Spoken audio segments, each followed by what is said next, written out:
Dear students, आज हमारा topic है संरचनात्मक कार्यात्मक दृष्टिकोण।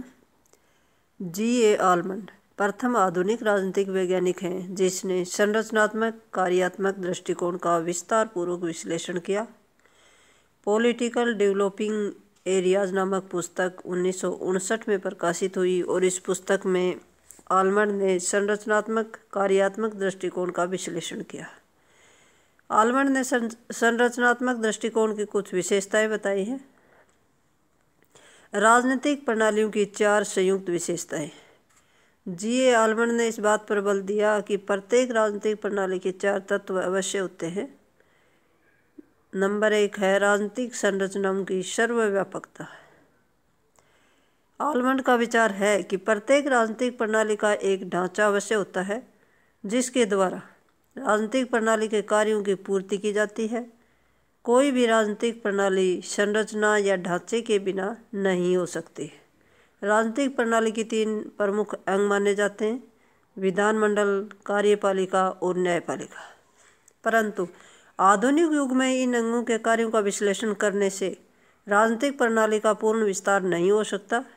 इसका कारण है कि राजनीतिक प्रणाली के पूर्ण विश्लेषण के लिए उन अनौपचारिक समूह या संगठनों की भूमिका का अध्ययन करना भी अनिवार्य है जो विशिष्ट राजनीतिक संरचना का भाग तो नहीं होते परंतु उनकी भूमिका, जैसे कि दबाव समूह, जाति, क्षेत्र, प्रत्यक्ष या अप्रत्यक्ष रूप से राजनीतिक प्रणाली को प्रभावित करते हैं।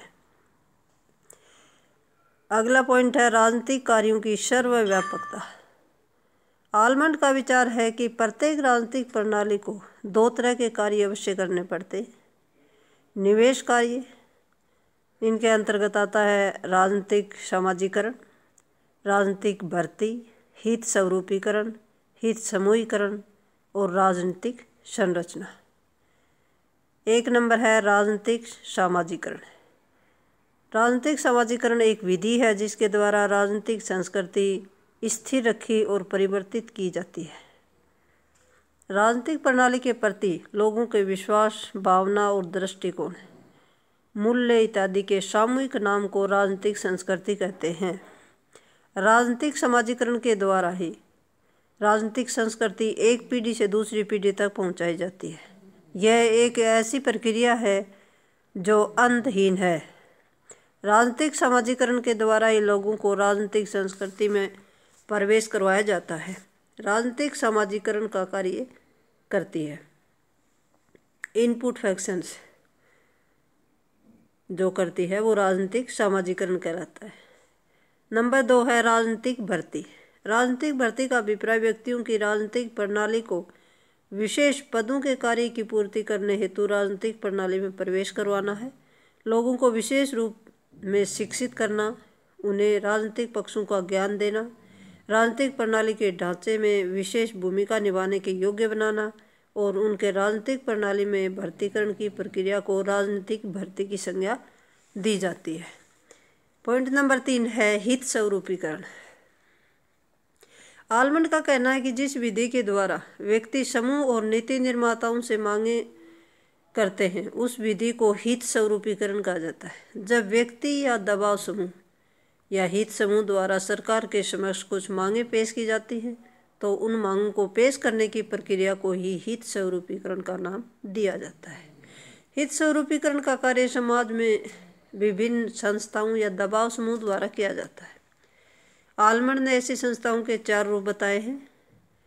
1 है संस्थागत हित समूह। इस वर्ग में विधानमंडल, राजनीतिक, कार्यपालिका, कर्मचारी वर्ग, चर्च, सेना आदि आते हैं। एक होता है गैर सामूहिक हित समूह। इस वर्ग में रिश्तेदारी, वंश संबंधों पर आधारित समूह, वंशज समूह, धार्मिक समूह आदि आते हैं। 3 पे बताया है विधि समूह। इस वर्ग में समूह द्वारा किए गए तात्कालिक प्रदर्शन, दंगे फसाद इत्यादि शामिल होते हैं। और फिर आता है सामुदायिक हित। सामुदायिक हित समूह, इस वर्ग में संगठित हित समूह, व्यापारियों के संगठन,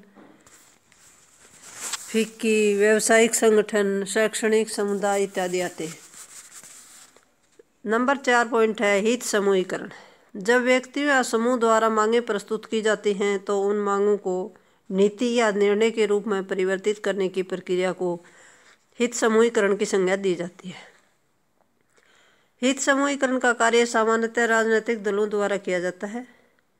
उदाहरणतः व्यापारिक संघों और व्यापारियों के संगठनों में कुछ मांगों संबंधी मतभेद उत्पन्न होता है और कोई राजनीतिक दल इस मतभेद को दूर करने हेतु कार्यवाही करता है।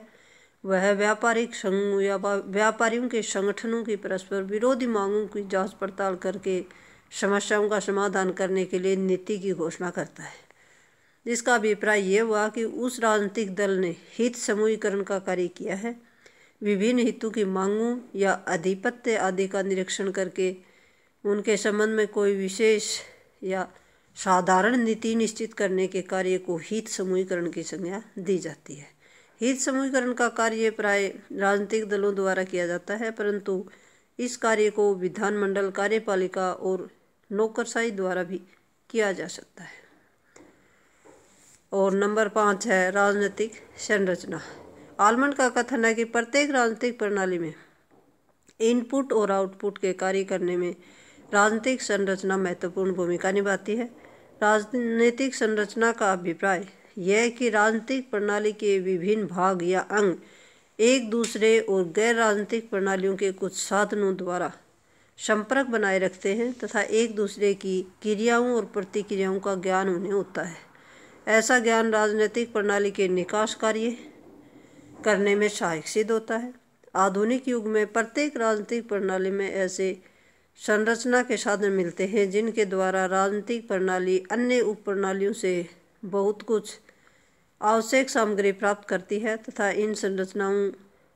इन संचार के साधनों द्वारा ही राजनीतिक प्रणाली के कार्यों और नियमों का ज्ञान अन्य प्रणालियों तक पहुंचाया जाता है।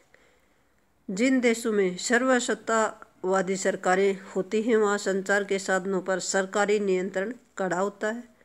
राजनीतिक दल, हित समूह और अन्य संगठन राजनीतिक संचार के महत्वपूर्ण साधन होते हैं।